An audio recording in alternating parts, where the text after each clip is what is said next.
ஆரோக்கியமாக இருக்கணும், நான் நல்லா இருக்கணும், நான் திருப்தியாக இருக்கணும், நான் நிம்மதியாக இருக்கணும், நான் உற்சாகமாக இருக்கணும்னு கேட்பது ஒவ்வொரு ஜீவனுடைய அடிப்படை உரிமை, அடிப்படை தேவை. இதை யாருக்காகவும் விட்டு கொடுக்க வேண்டிய அவசியம் இல்லை.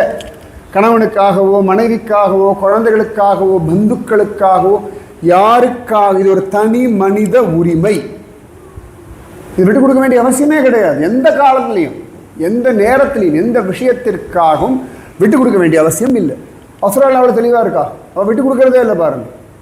நாம் நல்லவா ரொம்ப சமத்து, ஐயோ பாவம், இந்த ஒரு வார்த்தைக்கு மயங்கி மயங்கி மயங்கி நம்மளை கொண்டு அடகு வச்சுடுறோம். சத்தியம் அப்புறம் மீட்க முடியாமல் போயிடுறது. நீங்கள் கொண்டு உங்களை அடகு வச்சாச்சுன்னா அவ்வளோதான், டேக்கன் ஃபார் கிராண்டட்.